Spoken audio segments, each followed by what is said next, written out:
Top three things this morning in my notebook. Number one is the euro, number two is oil, and number three are global interest rates. So first I'll just jump into what it is that is the euro. And again, it's what we're seeing now is a tightening of the risk range. If I went back to 2 weeks ago, if you're watching this show, my notebook would have told you that the risk range for the euro versus the dollar specifically was widening. So again, a widening risk range is a leading indicator for forward volatility moving higher. And now the risk range is actually tightening. So again, the immediate term risk range is now 107 to 109 for the euro versus the dollar, which just makes it a more tradable range. And again, I think that the bigger move in the foreign currency market, which is really the biggest 6-month move that we've seen in modern times between the euro and the dollar, is in the rearview mirror. So again, a more trading range with a bearish bias to the euro, plenty of resistance overhead, but again, back and forth within a tighter range. The next point I'd make is that the oil risk range is now widening. So again, widening risk range is not a good thing. It's a leading indicator for more volatility.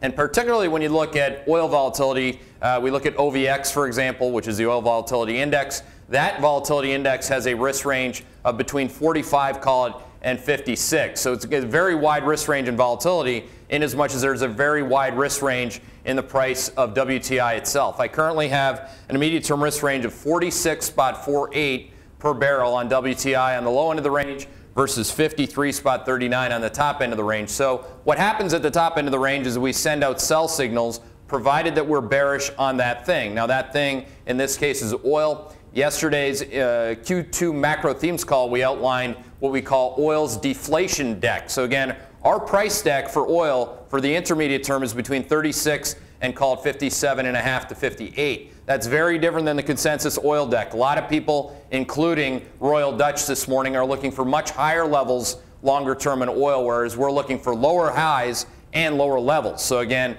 that's the call that we'd continue to make from an intermediate term perspective on oil. On an immediate term trade basis, you have no support to 46.5, call it. So again, there's plenty of downside in a lot of energy related ideas, which include a lot of energy debts and stocks, of which we have a very long list of. Laredo, we put out another sell signal on yesterday. The ticker for that is LPI. All these sell signals, buy signals are coming out in real-time alerts, of course, which is our immediate term signaling product, which is intended to idea generate for you. Again, it generates some ideas. It wasn't just a sell signal that we put on oil at 3:30 p.m.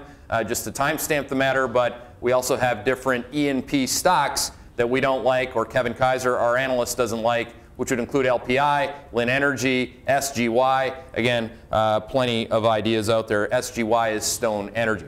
Finally, I'd say on interest rates globally, again, you can debate it, you can fight it, you can say bonds are overvalued, you can do whatever you want with it, but the reality is unless you have a catalyst to change it, which is the direction or the rate of change in growth and inflation, you really have no catalyst on being bearish on bonds. You could, just telling me it's expensive is about as useful as what I can dial up my local friend who's still a hockey coach in Thunder Bay who doesn't do macro and tell me bonds are expensive. We know they're expensive. The point is that bonds get more expensive and interest rates go lower when growth and inflation expectations are falling.